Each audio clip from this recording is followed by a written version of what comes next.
Hey, hello guys, Hackertainment here. So today we're going to see about common ports and protocols. As a hacker or pen tester or network engineer, you should definitely know about this thing.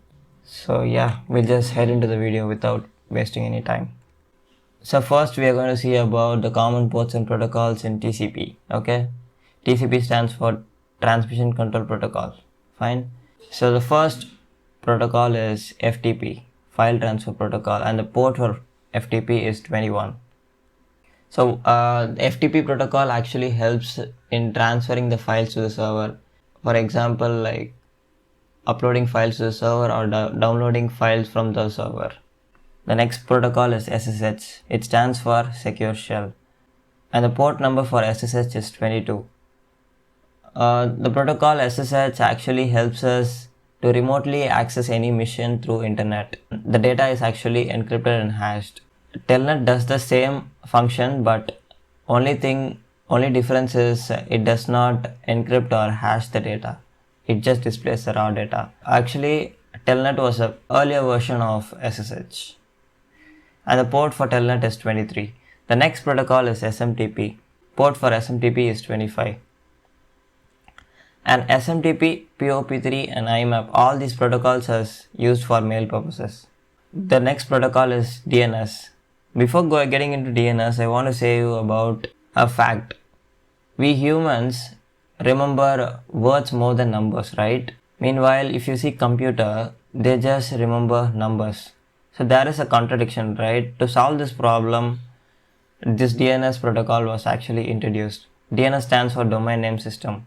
What it does is it resolves an IP address to a domain name and domain name to an IP address. For example, let's say you're just going into google.com and typing any website.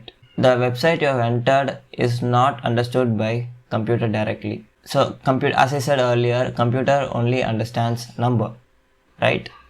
So what this DNS protocol does is it converts the domain name to that registered IP address. And the next protocol is HTTP bar HTTPS. HTTP stands for Hypertext Transfer Protocol and HTTPS stands for Hypertext Transfer Protocol Secure. Both of them are same. The only difference is HTTP displays raw data as we saw in Telnet. It just displays raw data, it is not encrypted or hashed. In HTTPS, all the data is encrypted and hashed. The port for HTTP is 80 and the port for HTTPS is 443. Next protocol is POP3. The port for POP3 is 1110. 110.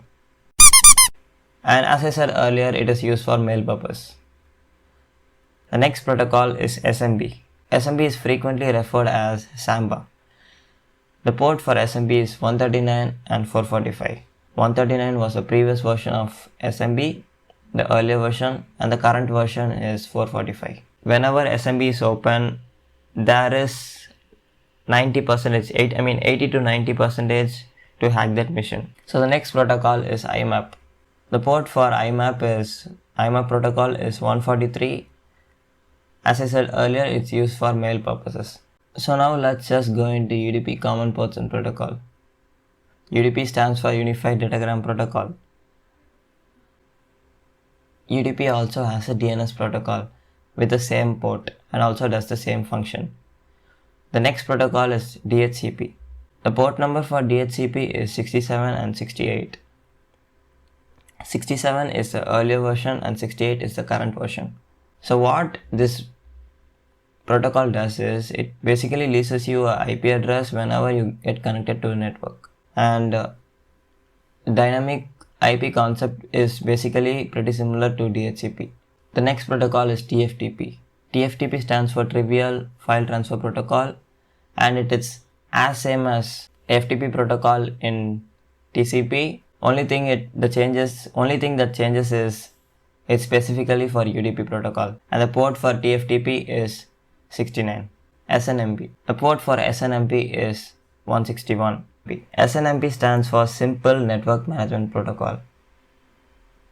It's a standard protocol for collecting and organizing information about managed devices on IP networks and for modifying that information to change devices' behavior. If you like the video, please do break the like button and share to your friends. It will just help me in growing my channel, and please subscribe my channel. It will support me a lot. It will help me to constantly and frequently posting videos. Okay guys, bye.